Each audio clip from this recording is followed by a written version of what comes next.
Hello student, आज हम पढ़ेंगे हिस्ट्री का जैन धर्म। ठीक है, ये VVI पॉइंट है। ये भी जैसे कि हम लोग पढ़ चुके थे, बौद्ध धर्म पढ़ चुके थे। ठीक है, बौद्ध धर्म पढ़ चुके थे, अब जैन धर्म पढ़ेंगे। और ये जितने भी होगी यानी सभी की PDF तैयार की जाती है। आप PDF के लिए इस नंबर पे व्हाट्सअप कर सकते हैं 7319793002 पे संपर्क कर सकते हैं। व्हाट्सएप पे SMS करके PDF हासिल कर सकते हैं। अब देखिए, जैन धर्म के स्थापना किसने किया था? सर्वप्रथम प्रथम तीर्थक थे। कौन थे? तो ऋषभदेव थे। और इन्होंने ही स्थापना किया था किसकी? जैन धर्म की। जैन धर्म के संस्थापक कौन थे? ऋषभदेव। अब बताई जाती है 23वें तीर्थक कौन थे? तो पार्श्वनाथ। कौन थे? पार्श्वनाथ। और 24वें जो तीर्थक थे वो महावीर स्वामी थे। कौन थे? और वास्तविक संस्थापक किसे कहा जाता है? महावीर स्वामी को। इतना तो हम लोग जानते हैं। वास्तविक संस्थापक किसे कहा जाता है? महावीर स्वामी को। महावीर स्वामी का जन्म कब हुआ था? तो 540 ईसा पूर्व में। 540 ईसा पूर्व में जन्म स्थान कहा था? तो वैशाली, जिसे कुंडन ग्राम भी कहा जाता है, बिहार के निकट है। ठीक है, इतनी बात समझ में आ गई। इसके बाद इनके पिता का नाम सिद्धार्थ था, इनके माता का नाम त्रिशला थी, और इनके बचपन का नाम क्या था? वर्धमान महावीर। क्या नाम था? वर्धमान महावीर। यहां तक कोई दिक्कत नहीं, समझ में आ रही है। उसके बाद इनके पत्नी का नाम क्या था? तो यशोदा। पत्नी का नाम क्या था? यशोदा। और इसकी पुत्री का नाम क्या था? तो प्रियदर्शना, जिसे अनुज्ञा भी यानी कि कहा जाता है। इतनी बात तक समझ में आ गई। देखिए यहाँ पे आप अगला पॉइंट लिखी हुई है। क्या लिखी हुई है? गिरि त्याग। गिरि त्याग कब त्यागे थे महावीर स्वामी? तो 30 वर्ष की आयु में गिरि को त्याग दिए थे। लिखा कि इसके बाद मृत्यु इनका कब हुआ था? 468 ईसा पूर्व में। जीवन कितने साल की रही? 72 साल में। इन्होंने 72 साल में क्या किया? तो अब यहाँ देखते हैं हम लोग जैन धर्म के सिद्धांत का, मतलब कि जैन धर्म को चलाने के लिए कुछ सिद्धांत दिया। ठीक है, कि इस सिद्धांत को हम लोग मानते हैं। लिखा कि ईश्वर में अविश्वास, मतलब वो ईश्वर में किसी भी प्रकार का विश्वास नहीं रखता था। ईश्वर में किसी भी प्रकार का विश्वास नहीं रखता था। लिखा कि आत्मा का अस्तित्व, मतलब कि वो उनका कहना था कि आत्मा हर एक चीज में होती है। पेड़ पौधे हर एक चीज में आत्मा होती है। वो आत्मा में लगभग यानी क्या थे?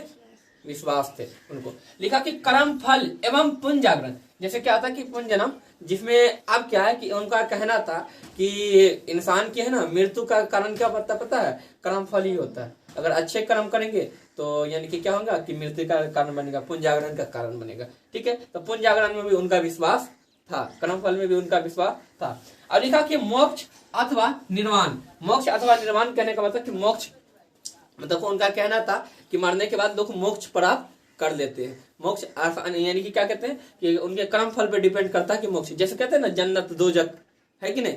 क्या कहते हैं? जन्नत, ये हम लोग क्या कहते हैं, इसमें नहीं कहता जन्नत दोजख मिल सकती है। तो ये भी आपको समझ में आ गई, मोक्ष प्राप्त कर सकते हैं, कोई दिक्कत नहीं। अब इसके बाद यहाँ लिखा कि महावर्त में, जिसमें क्या है कि सत्य अस्मिता। ठीक है,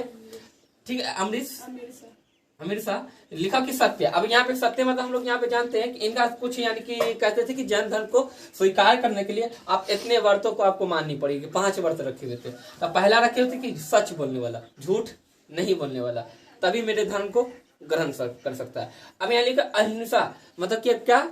वो हमेशा अहिंसा के पाठ पे चलने वाला, मतलब किसी कहीं भी झगड़ा और नहीं करने वाला, हिंसा नहीं करने वाला। लिखा कि क्या है? अस्तय, जिसमें उसमें क्या कहा जाता था कि वो व्यक्ति वो व्यक्ति हो तो वो व्यक्ति क्या करे कि किसी भी प्रकार का चोरी चकारी ना करता हो, तो वो हमारे क्या कर सकता है? धर्म को ग्रहण कर सकता है। देखो कि अपरिग्रह में इनका कहना था कि जैसे किसी भी प्रकार के व्यक्ति हो तो संपत्ति का संग्रह न करे, इकट्ठा न करे। किसी भी प्रकार के कहते हैं ना हम लोग धन का इकट्ठा कर देते हैं, तो वो ना करे।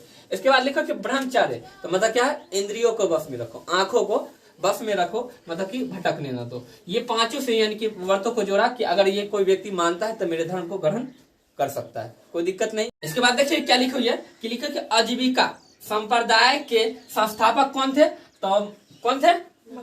मखली गोसाल थे। एक एक पॉइंट हम लोग देखेंगे इसके। अब यानी कि ऐसे पढ़ेंगे जो ऑब्जेक्टिव बन जाए, सब्जेक्टिव भी बन जाए। ठीक है, यानी कि अब इसके बाद यहाँ पे लिखा हो कि श्वेतांबर और दिगंबर किससे संबंधित था?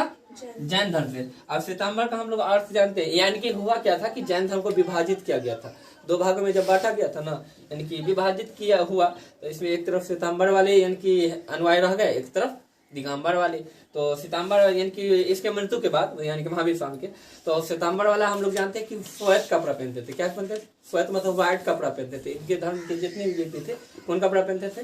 व्हाइट कपड़ा पहनते थे। दिगंबर मतलब हम लोग जानते हैं क्या, यानी कि बिना कपड़ा के लोग रहते थे। ठीक है, तो इनकी विभाजन हो गया, ये संबंधित है जैन धर्म से। ये किससे थे?